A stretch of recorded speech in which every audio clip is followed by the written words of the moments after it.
Thank you, Councilman, and everyone for being here today for such a solemn but important occasion. When we reflect on Memorial Day, there are no words that can truly embrace the lives that we lost. And at the first Memorial Day speech, which was after the Civil War when it was called Decoration Day, it was at Arlington Cemetery, and James Garfield said, "I am oppressed with a sense of the impropriety of uttering words on this occasion. If silence is ever golden, it must be here."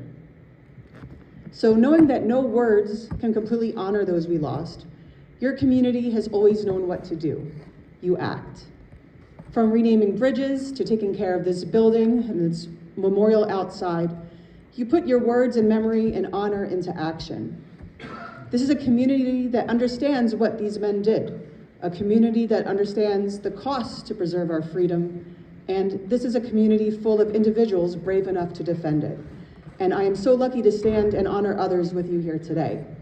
I tease the councilman that I do not have a long list of military honors to share. The only medal I earned was the National Defense Service Medal, and my military victories were not in any battle, but by playing trombone in the stands when Army football beat Navy. And that's a very big victory worth celebrating.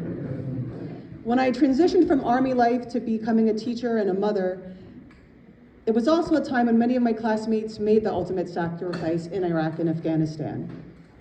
So while I say I continue to serve by teaching history and government to our students, one of the most significant roles I play is to tell the stories of them.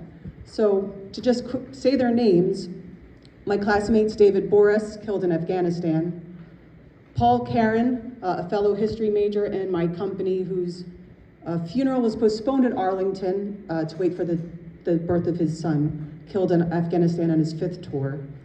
Doug DiCincenzo in Iraq, who was always quick with a smile and a joke. Brian Freeman in Iraq, he was in armor and his son's name is Gunner, if that shows how important it is. Benedict Smith, killed in a Black Hawk helicopter in Iraq. We were in the Cadet Catholic Choir together, and he was prior service, which means he served in the Army before going to West Point, and those were always the one we looked up to the most, because they knew what to do and how to get it done, and we always followed their lead. To Corey Tyler in Iraq, who also had 3 children, and Eric Palawada, who was a few years ahead of me, but was my Army track captain. And when you go to track practice and there's someone throwing the hammer and he's 6'7", you knew to take practice seriously. So those are all men I tried my best to honor every day.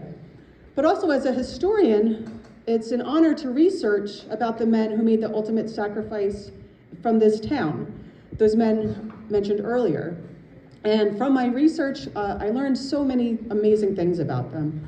Louis Hilaire was an active member of the fire company here for 3 years before he enlisted.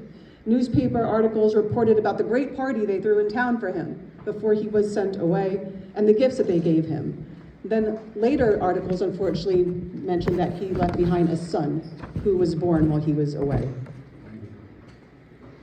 Raymond Yescu from the anti-tank company, his family received his last letter 13 days after he was reported missing. And when you guys dedicated the bridge in their name, his nephew told everyone about how he took his family and all the children into trips in Niagara Falls, and what a valuable member of the community he was as well. Gary DeHope, before he left, there was newspaper articles about him being on a social committee. He set up card games in your town, and that is obviously very important as well. Edward Critchley was also a member of the fire company, number 2, and while the ship he was lost on was often known for the Sullivan brothers and the 5 of them who were lost on that ship. You guys know there was much more than the Sullivan brothers who were lost on that ship. And finally, Thomas Ackerman, newspapers before his death in town wrote in honor about how proud they were that he was promoted.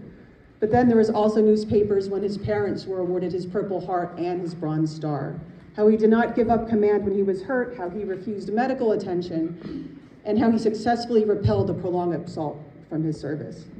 So these men are your history. These men are the ones who saved the town from fires, arranged social entertainment, took their young family members on trips, the men who protected the men that they led. Their families were the ones who kept this whole town and country running when the letters from their sons stopped arriving and their hearts struggled to heal. And this is North Haledon. Your community here is such a calling to continue to use our talents, to preserve their honor, to maintain their community that they loved and they worked and they volunteered for. Some here today are carrying the flag, others play the trumpet, you sing, you all are here together, and it's uncomfortable. Memorial Day is a very uncomfortable, difficult day. It's hard to listen to these stories, and it's hard to remember. But it's much easier for us to skip this part and to go right to the picnics and the sales and the parties. But this uncomfortableness is also beautiful, that we are here together, remembering those we lost. So if we stop being uncomfortable, those memories would be lost, and we would forget what they accomplished, and we would stop doing all these great things in their name. So let's keep going. Thank God for the men, their families, and this community. Thank you.